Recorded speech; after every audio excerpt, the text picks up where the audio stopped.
Assalamualaikum warahmatullahi wabarakatuh. Perkenalkan, saya Cynthia Nurul Aini dengan NIM 19043111012, kelas AK6B, Program Studi Diploma 3 Akuntansi, jurusan Akuntansi, Politeknik Negeri Jakarta, dengan dosen pembimbing Ibu Novitasari, SPD MAK, dengan judul tugas akhir yang akan saya presentasikan, yaitu Audit atas Piutang Usaha PT Cia oleh Kantor Akuntan Publik Heliantono dan rekan.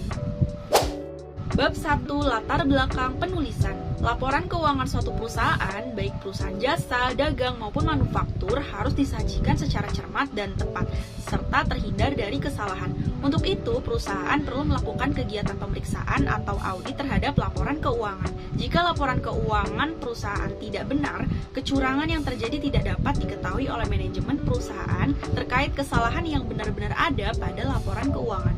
Piutang usaha merupakan akun yang terdapat dalam laporan posisi keuangan yang diaudit, yaitu sejumlah tagihan yang akan diterima oleh perusahaan yang umumnya dalam bentuk kas dari pihak lain, dan sebagian besar piutang timbul dari penyerahan barang dan jasa secara kredit kepada pelanggan. Piutang mengandung risiko yang melekat, sehingga piutang harus diaudit karena untuk mencegah salah saji terhadap piutang usaha. Oleh sebab itu, perlu adanya pemeriksaan atas laporan keuangan tersebut. Tujuan penulisan tugas akhir yang pertama, mendeskripsikan perencanaan audit piutang pada PT Cia oleh KAP Heliantono dan rekan, mendeskripsikan pelaksanaan audit piutang pada PT Cia oleh KAP Heliantono dan rekan, dan mendeskripsikan hasil audit piutang usaha pada PT Cia oleh KAP Heliantono dan rekan. Bab 2. Landasan teori dan konsep. Untuk melakukan proses audit, kita perlu mengetahui definisi dari audit dan piutang. Audit menurut Harry adalah suatu proses yang sistematis untuk memperoleh dan mengevaluasi secara objektif bukti yang berhubungan dengan asersi tentang tindakan-tindakan dan kejadian ekonomi dalam rangka menentukan tingkat kepatuhan antara asersi dengan kriteria yang telah ditetapkan, serta mengkomunikasikan hasilnya kepada pihak-pihak yang berkepentingan. Kemudian piutang. Piutang adalah sejumlah tagihan yang akan diterima oleh perusahaan yang umumnya dalam bentuk kas dari pihak lain, dan sebagian besar piutang timbul dari penyerahan barang dan jasa secara kredit kepada pelanggan. Piutang usaha memiliki saldo normal di sebelah debit sesuai dengan saldo normal untuk aset. Bab 3. Profil perusahaan. Kantor Akuntan Publik Heliantono dan rekan adalah kantor akuntan publik yang bergerak pada bidang jasa akuntansi, perpajakan, konsultasi manajemen, dan audit yang berlokasi di Jakarta. Sejak tanggal 3 Mei 2001, KAP Heliantono dan rekan telah memperbaharui lisensi usaha dari Menteri Keuangan Republik Indonesia dan telah berafiliasi dengan Badan Akuntan Publik Britania, Parker Randall International. Ruang lingkup kegiatan KAP Heliantono dan rekan adalah melakukan pekerjaan jasa audit dan asuransi, akuntansi, perpajakan, konsultasi manajemen, sistem informasi manajemen, dan akuntansi. Kemudian PT Cia. PT Cia adalah perusahaan yang melaksanakan kegiatan usaha pengadaan jasa di bidang teknologi, yaitu jasa pelaksana konstruksi jaringan transmisi telekomunikasi dan atau telepon, jasa pelaksana konstruksi jaringan distribusi tenaga listrik tegangan menengah, jasa pelaksana instalasi jaringan distribusi telekomunikasi dan atau telepon, dan jasa pelaksana instalasi sistem kontrol dan instrumentasi. PT Cia berlokasi di Jakarta Selatan. Bab 4. Pembahasan. Ada 3 tahap dalam proses audit. Yang pertama, tahap penilaian risiko audit pada PT Cia. Kedua, tahap menanggapi risiko audit pada PT Cia. Dan ketiga, tahap pelaporan audit. Yang pertama, tahap penilaian risiko audit pada PT Cia. Kantor Akuntan Publik Heliantono dan rekan melaksanakan proses penilaian risiko, yaitu dengan melakukan 2 tahap. Tahap pertama, tahap penerimaan perikatan, dan kedua, tahap perencanaan audit. Yang pertama, tahap penerimaan perikatan. Tahap penerimaan perikatan dalam proses audit merupakan suatu kesepakatan antara auditor dengan klien dalam ikatan perjanjian. Apakah auditor menyetujui atau menolak perjanjian atas laporan keuangan klien? Tahap ini adalah tahapan awal yang paling penting dalam pengambilan keputusan yang melibatkan auditor dengan klien dalam penentuan suatu keputusan.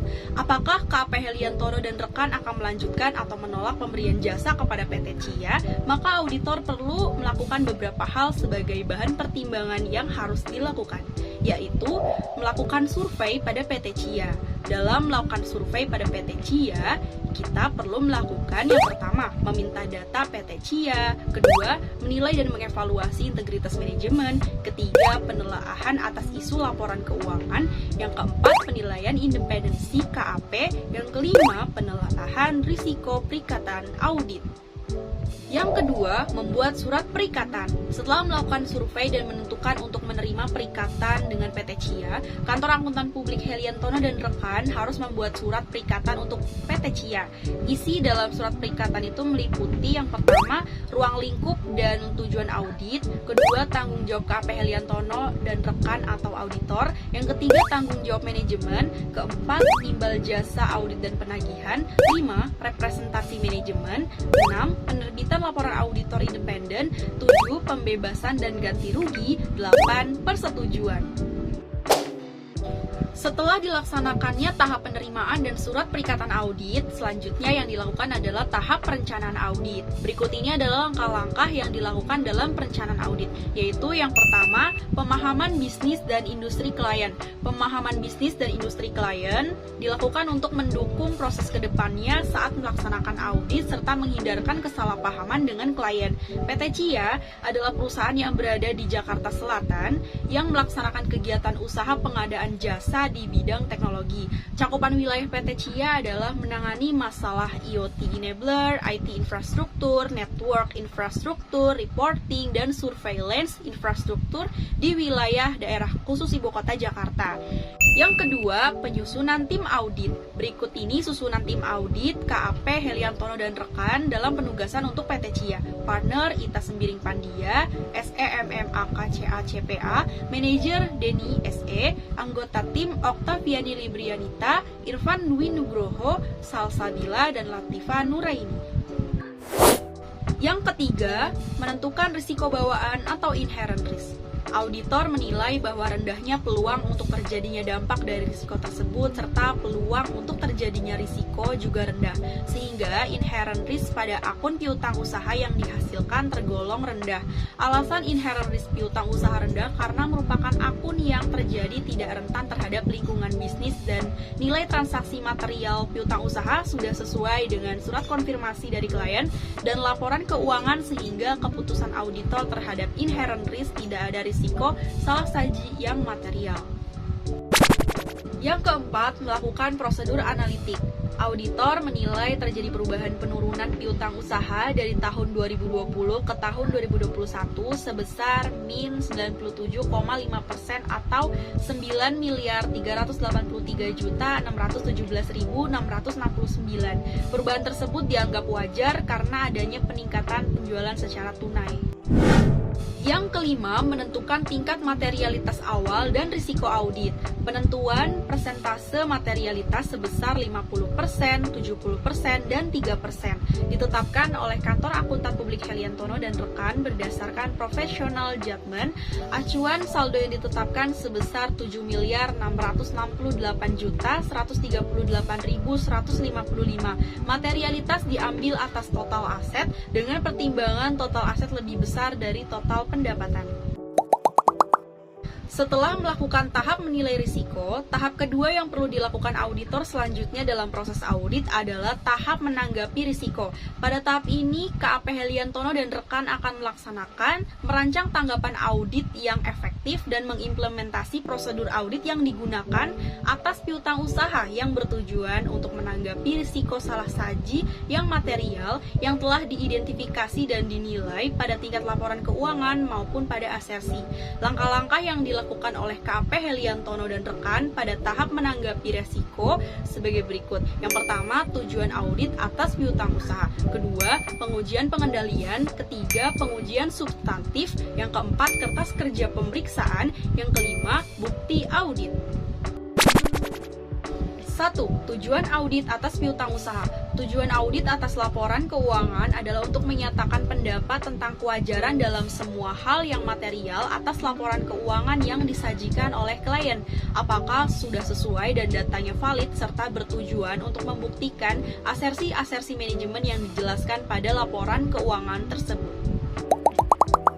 Kedua, pengujian pengendalian. KAP Heliantono dan rekan melakukan pengujian pengendalian dengan menggunakan metode pemberian kuesioner. Auditor langsung menanyakan dan memberikan pengendalian internal kepada PT CIA pada kuesioner yang telah dibuat. Bentuk dari kuesioner pengendalian internal klien adalah sistem pengendalian mutu atau SPM, kebijakan dan prosedur yang terdiri atas tanggung jawab kepemimpinan KAP atas mutu, ketentuan etika profesi yang berlaku, pemantauan, dan dokumentasi. Yang ketiga, pengujian substantif. Prosedur substantif merupakan prosedur pengauditan yang digunakan untuk mendeteksi atau menguji adanya kesalahan penyajian material yang dapat berpengaruh terhadap pendapat kewajaran atas laporan keuangan. Prosedur audit bisa dilakukan untuk menyusun rencana audit dengan membuat program audit. Prosedur yang telah dibuat merupakan program audit pada kertas kerja piutang usaha. Hal-hal yang terdapat pada pengujian substantif piutang usaha adalah sebagai berikut. Yang pertama, membandingkan saldo piutang usaha antara periode saat ini dengan saldo tahun sebelumnya. Yang kedua, melakukan review terhadap semua rasio yang relevan. Pada gambar rasio di bawah terdapat perputaran piutang usaha, jumlah hari piutang usaha, dan siklus operasi bersih. Rasio perputaran piutang usaha diperoleh dari hasil pembagian penjualan dengan piutang usaha rata-rata. Pada tahun 2021, sebelum dan sesudah audit memiliki rasio perputaran piutang usahanya sama, yaitu 15 kali, sedangkan pada tahun 2020, 4,5 kali. Dari rasio tersebut, pada tahun 2021 dalam mengelola piutang usahanya, perusahaan dinilai cukup cepat. Kemudian, jumlah hari piutang usaha perusahaan pada tahun 2020 yaitu 80 hari, sedangkan tahun 2021 sebelum dan sesudah audit sama yaitu 24 hari. Terkait saldo piutang usaha, tidak terdapat perubahan yang mempengaruhi rasio tersebut antara sebelum dan sesudah audit. Dari rasio tersebut, pada tahun 2021 perusahaan dalam menghasilkan uang kas atau tunai dinilai lebih cepat dari piutang usahanya dalam 24 hari. Setelah melakukan pengujian substantif, auditor selanjutnya perlu mengumpulkan bukti audit yang merupakan suatu dasar rangkaian informasi bagi auditor dalam memberikan suatu pendapatnya serta sebagai pendukung atas laporan keuangan klien. Bukti-bukti yang diperoleh auditor adalah yang pertama, daftar piutang usaha, kedua, daftar umum piutang, ketiga, surat konfirmasi piutang, keempat, nilai tukar atau exchange rate, yang kelima, buku besar atau general ledger, yang keenam, subsequent collection. Yang kelima, kertas kerja pemeriksaan. Auditor membuat kertas kerja pemeriksaan yang merupakan hal yang wajib dipersiapkan untuk mendokumentasikan bukti audit yang didapat selama auditor mengaudit laporan keuangan PT CIA dan suatu bukti auditor telah melakukan tugasnya atas suatu pemeriksaan yang dilaksanakan. Kertas kerja yang dibuat adalah sebagai berikut. Kertas kerja piutang ini disebut working paper yang sudah dikelompokkan pada setiap akun-akunnya. Untuk kertas kerja piutang usaha pada awalnya masih kosong atau masih tidak adanya nama pelanggan dan saldo piutang. Untuk mengisi semua rincian daftar tersebut dengan menginput data dari kertas kerja auditor yang sudah dibuat sebelumnya yaitu working balance sheet. Yang ketiga, tahap pelaporan audit. Setelah melaksanakan proses menilai dan menanggapi risiko, tahap terakhir yang akan dilakukan dalam pelaksanaan audit yaitu tahap melaporkan. Dalam tahap ini, proses audit diselesaikan oleh auditor dengan memberikan opini atau tanggapan mengenai suatu kewajaran serta kelayakan laporan keuangan yang diaudit. Tahap pelaporan audit pada KAP Heliantono dan rekan yaitu yang pertama, pemeriksaan hasil audit. Kedua, penyusunan draft laporan audit. Ketiga, penerbitan manajemen letter. Yang keempat, manajemen representation letter. Yang kelima, persetujuan draft. Yang keenam, independen laporan auditor. Bab 5, kesimpulan dan saran. Kesimpulan, berdasarkan penulisan laporan tugas akhir kegiatan audit yang telah dilakukan untuk mengaudit atas piutang usaha pada PT CIA oleh KAP Heliantono dan rekan, kesimpulan penulisan yang dapat diambil yang pertama, pada tahap penilaian risiko atas laporan keuangan PT CIA telah dilakukan atas dua bagian pada tahap ini, yaitu tahap penerimaan audit dan tahap perencanaan audit oleh KAP Heliantono dan rekan. Pada penilaian risiko ini, auditor melakukan pertimbangan serta kesepakatan untuk untuk melaksanakan pekerjaan audit dengan klien atau menolak dengan segala pertimbangan yang ada.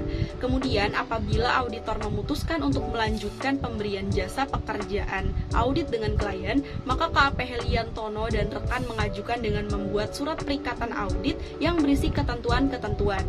Setelah melaksanakan penerimaan perikatan, auditor selanjutnya melakukan perencanaan audit dengan cara memahami bisnis dan industri klien, ruang lingkup penugasan, penyusunan tim audit, menentukan risiko bawaan atau inherent risk, melakukan prosedur analitik, menentukan tingkat materialitas awal dan risiko audit. Kedua, pada tahap menanggapi risiko audit, KAP Heliantono dan rekan melaksanakan beberapa tahap, yaitu tujuan audit atas piutang usaha, melakukan pengujian pengendalian, melakukan pengujian substantif, mengumpulkan bukti audit, dan membuat kertas kerja pemeriksaan atas piutang usaha. Yang ketiga, pada tahap akhir, yaitu tahap pelaporan pada proses audit yang dilakukan oleh KAP Heliantono dan rekan. Tahap pelaporan yang dilakukan oleh PT CIA berupa pemeriksaan hasil audit, penyusunan draft laporan audit, penerbitan manajemen letter, manajemen representation letter, persetujuan draft, serta yang terakhir yaitu penerbitan laporan auditor independen. Penyajian pada akun piutang usaha dalam laporan keuangan telah dinilai dengan wajar dan laporan keuangan 31 Desember 2021 dengan pendapat auditor adalah wajar tanpa pengecualian. Saran, berdasarkan proses audit yang telah dilakukan dan dilaksanakan oleh KAP Heliantono dan rekan, ada beberapa saran yang ini disampaikan setelah melakukan penulisan laporan tugas akhir. Yang pertama, pelaksanaan audit yang dimulai dari pengumpulan bukti audit hingga sampai pembuatan laporan audit lebih baik dilakukan di tempat klien atau audit fieldwork, agar pengambilan data dan bukti yang cukup serta akurat dengan mudah diperoleh para staf auditor yang melakukan pekerjaan audit. Yang kedua, auditor mengharapkan kantor akuntan publik Heliantono dan rekan memberikan penjelasan teori serta praktik mengenai working paper piutang usaha. Hal ini bertujuan agar penulis dapat melakukan dan melaksanakan proses audit dengan baik dan benar. Sekian yang dapat saya sampaikan, kurangnya mohon dimaafkan. Terima kasih. Wassalamualaikum warahmatullahi wabarakatuh.